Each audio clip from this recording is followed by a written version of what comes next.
Hello everybody, welcome to day 13 in which we are going to complete the chapter periodic classification of elements. I hope you are following me along, and if you in case you face any of the problem, do write in the comment section, and also if you are following my crash course, do write yes in the comment section. So let's start with the session. Okay, so we have studied so far about the old theories which were actually adopted in order to classify the elements. But हमें पता चला कि कौन कौन सी shortcomings है उसके अंदर. अब जो सबसे मेजर शॉर्टकमिंग थी वो ये था कि जो बेसिस ऑफ क्लासिफिकेशन था वो एटॉमिक मास था.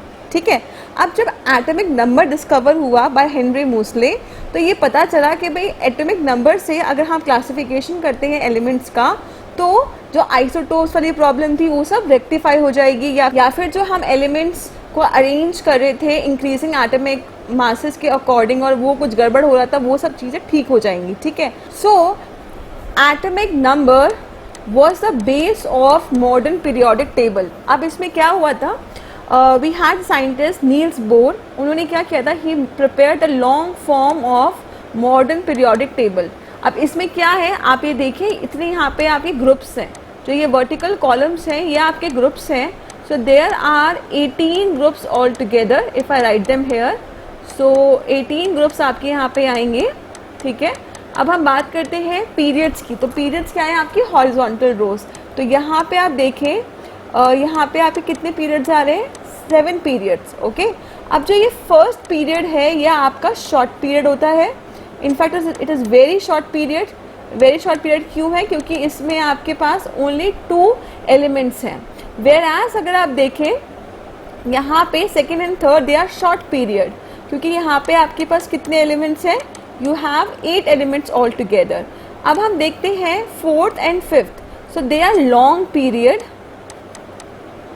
क्योंकि यहाँ पे आपके ट्रांसलेशन एलिमेंट्स भी इंक्लूडेड है, जो कि ग्रुप नंबर 3 to 12 को बिलोंग करते हैं. उसके बाद जो सिक्स्थ है, it is very long period, क्योंकि यहाँ पे आप देखना लेंथेनाइट्स और एक्टिनाइट सीरीज जो है वो यहाँ पे एक्सटेंड हो रही है. तो इट इज़ 57 to 71 वाले एलिमेंट्स यहाँ पे हैं. और जो आपकी 7th जो पीरियड है दैट इज़ एक्चुअली इनकम्प्लीट. तो जो भी एलिमेंट्स आपके डिस्कवर हो रहे हैं वो सब हम इस सीरीज़ में रखते हैं, एक्टिनाइट सीरीज़ में. ओके, सो ये जो लॉन्ग फॉर्म ऑफ टेबल था it was given by Niels bore.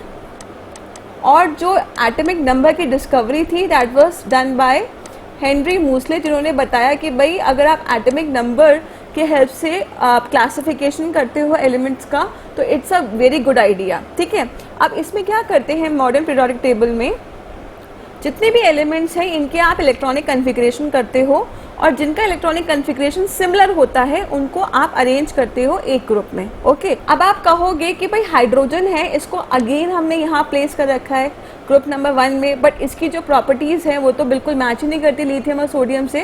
So let me tell you one thing, कि जो हाइड्रोजन है वो ग्रुप नंबर 1 में इसलिए रखा हुआ है क्योंकि हाइड्रोजन की electronic configuration is similar to that of lithium, sodium, potassium. But ये क्या होता है, ग्रुप नंबर 1 पे थोड़ा ऊपर रखा होता है. ठीक है, तो इसकी जो प्लेसमेंट है उसके बीच में गैप होता है यहाँ पे. तो hydrogen is all together in a different position. Okay, तो ग्रुप नंबर 1 बेसिकली आपका लिथियम से ही स्टार्ट होता है. ओके, अब हम बात करते हैं कि इसमें सबसे इम्पॉर्टेंट टॉपिक क्या है. अब होता क्या है, ग्रुप नंबर और पीरियड नंबर ये निकालने के लिए दिया जाता है. किसी भी एलिमेंट का ग्रुप नंबर निकालिए और पीरियड नंबर निकालें. प्लस इसमें यह आता है कि what is modern periodic law. तो उसको आप एज इट इज लिखना, that according to modern periodic law the properties of elements of periodic function of their atomic number. ठीक है, अब बात करते हैं ग्रुप नंबर और पीरियड नंबर की. तो देखो, लिथियम का जो एटॉमिक नंबर है वो 3 है, इसकी वजह से इट इज़ 2,1. ठीक है, अब हम बात करते हैं बेरिलियम, इसका एटॉमिक नंबर है 4, that is why it is 2,2. अब हम बात करते हैं बोरॉन की. सो बोरॉन का एटॉमिक नंबर है कितना, 5, that is why it is 2,3. अब हम बात करें अगर लिथियम का ग्रुप नंबर क्या है, तो जो इसका वैलेंस इलेक्ट्रॉन है वो डिफाइन करेगा कि इसका ग्रुप नंबर क्या होगा. तो ग्रुप नंबर कितना है, ग्रुप नंबर 1. ऐसे ही बेरिलियम का वैलेंस इलेक्ट्रॉन 2 है, तो उसका ग्रुप नंबर कितना होगा, 2. हाउएवर जब हम 3 से आगे आ जाते हैं तो ग्रुप नंबर में हम 10 प्लस कर देते हैं, क्योंकि ये जो बीच के 10 हैं इनको हम यहाँ से इग्नोर कर रहे हैं as of now in order to calculate the group number. So group number for boron will be 10 plus number of electrons in the outer most shell which is 3. So इसका ग्रुप नंबर कितना होगा 13. तो जितने भी ऐसे elements हैं जिनकी valence electron 2 से ज़्यादा हैं तो वहाँ पे आपको 10 ऐड करना पड़ता है. सिमिलरली अगर मैं फ्लोरीन की बात करती हूँ, सो इसका जो एटॉमिक नंबर है वो है 9, that is why it is 2,7. ठीक है, तो इसका ग्रुप नंबर कितना होगा 10 plus 7 which will be 17. Okay, so in short what I can say is कि group number for elements having 1 and 2 in the outermost shell, उनका group number will be equal to the number of electrons in the valence shell. However, for elements having the valence electron more than 2, उनके group number में आप 10 add करना पड़ेगा along with the valence electron. Okay, अब हम बात करते हैं पीरियड नंबर की. अब इसमें एक एक्सेप्शन है. अब एक्सेप्शन क्या है? हीलियम का. सो हीलियम इज एक्चुअली 2. तो इसका जो आउटर मोस्ट में 2 है तो आप बोलोगे कि भाई ये ग्रुप नंबर 2 में बिलोंग करता है, बट नहीं, क्योंकि ये इनर्ट गैस है और ये वेरी शॉर्ट पीरियड को बिलोंग करता है. दैट इज़ वाई जो इसका ग्रुप नंबर है दैट इज़ 10 प्लस 8 18. ओके, सिर्फ एक यही एक्सेप्शन है हीलियम. ओके, अब हम बात करते हैं पीरियड नंबर की. तो देखो पीरियड क्या है? हॉरिजॉन्टल रोज जो होती हैं उनमें जितने एलिमेंट्स उनको हम बोलते हैं कि वो एक पीरियड को बिलोंग कर रहे हैं. अब जितने भी आपके नंबर ऑफ शेल्स होंगे वो उतना ही पीरियड उसका होगा. फॉर एग्जांपल अगर हम बात करते हैं लिथियम की, तो लिथियम इज 2,1. तो कितने शेल हैं?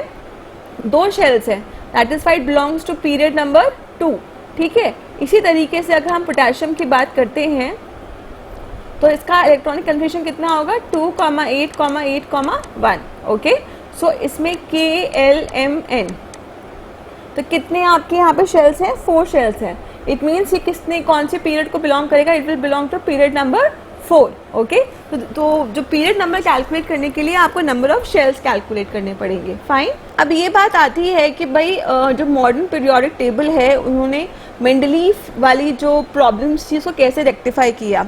तो पहली बात, मेंडलीफ में ये प्रॉब्लम थी कि भाई आइसोटोप्स को कैसे हम यहाँ पे अकोमोडेट करेंगे. सो मॉडर्न पीरियोडिक टेबल में आप एटॉमिक मास का कुछ कर ही नहीं रहे, you are making use of atomic number. ठीक है, दैट इज़ वाई जो आइसोटोप्स की जो प्रॉब्लम है वो ऑल टुगेदर रेक्टिफाई हो जाती है, क्योंकि you are basically classifying the elements on the basis of number of protons, और number of protons in any element is always unique. Okay, second बात थी कि कैसे हम हाइड्रोजन की पोजीशन को जस्टिफाई कर पा रहे हैं. तो मॉडर्न पीरियोडिक टेबल में जो हाइड्रोजन है वो कहाँ है? वो प्लेस्ड है ग्रुप नंबर 1 पे, सबसे ऊपर की तरफ. ठीक है, और वो भी इसलिए क्योंकि इसकी electronic configuration lithium, sodium, potassium इन सबसे सिमिलर होती है. हाउएवर इसका कोई रोल नहीं है ग्रुप नंबर 1 में. ठीक है, अब बात आती है कि कैसे हम एक्सप्लेन कर रहे हैं पोजीशन ऑफ कोबाल्ट एंड निकल. तो देखो कोबाल्ट का जो एटॉमिक नंबर होता है वो है 27 और निकल का जो एटॉमिक नंबर है वो है 28. ठीक है, तो as per the atomic number cobalt पहले आएगा और निकल बाद में आएगा. ठीक है, तो इसी तरीके से ये प्लेस्ड है. इसके एटॉमिक मास पे हम कोई कंसिडरेशन नहीं कर रहे हैं. सो इस तरीके से हमने मेंडलीफ की जो पीरियोडिक टेबल में प्रॉब्लम्स थी उनको रेक्टिफाई किया. अब देखो सबसे इंपॉर्टेंट है trends in modern periodic table, that what will happen if you are moving from left to right in a period, और what will happen if you are moving from top to down in a group. ठीक है, अब valence electrons क्या होते हैं? Valence electrons are the number of electrons in the outer most shell. अब हम बात करते हैं ग्रुप में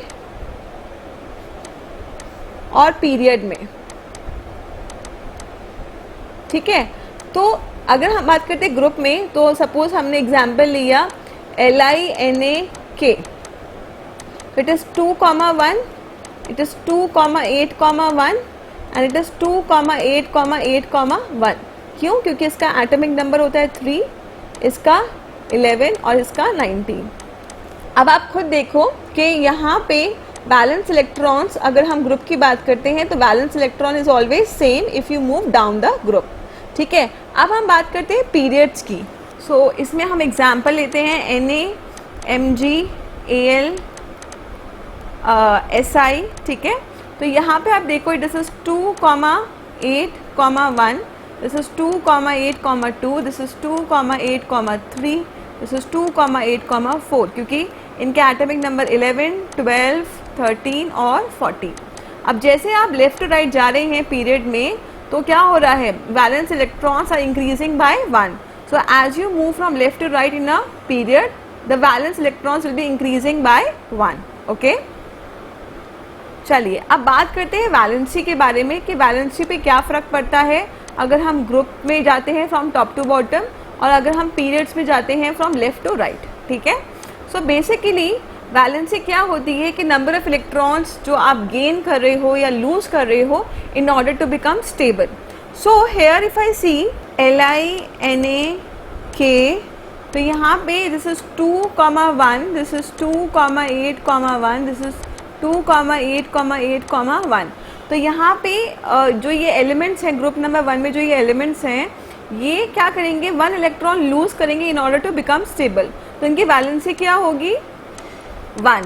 okay, so all the elements in a group have same valency.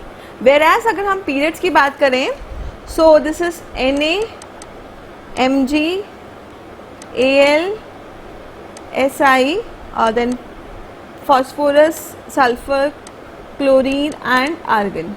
This is 11, 12, 13, 14, 15, 16, 17 and 18. तो यहाँ पे क्या होता है, दिस इज 2,8,1, 2,8,2, 2,8,3.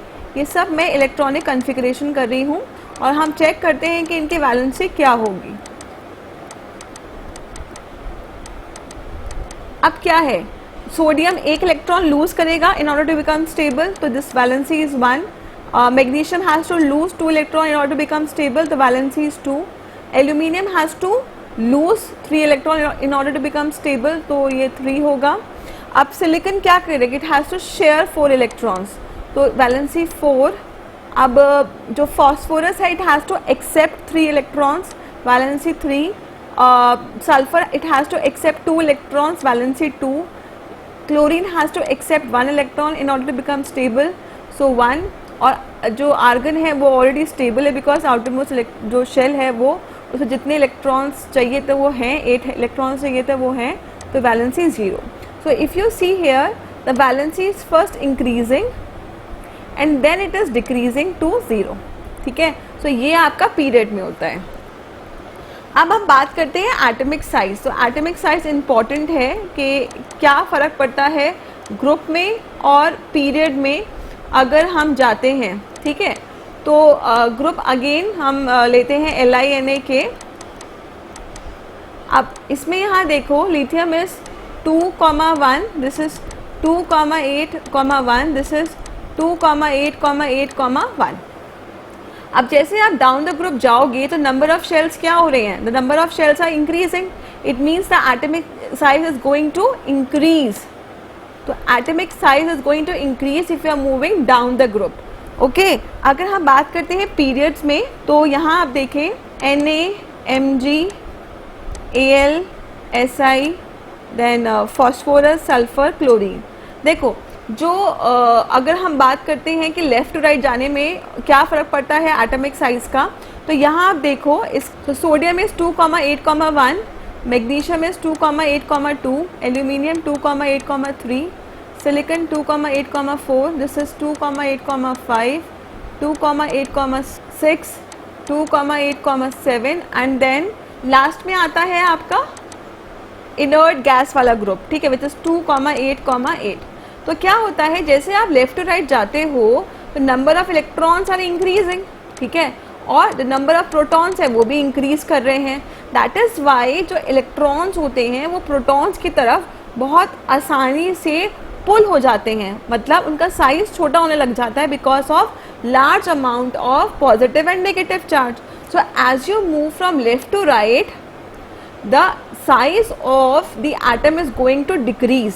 तो अब आप सोचोगे कि भाई जो ये आर्गन है इसका साइज सबसे छोटा होना चाहिए, बट ऐसा नहीं है. जो आपका ये जो ग्रुप होता है, नोबल गैस वाला ग्रुप होता है, इट इज़ वेरी स्टेबल.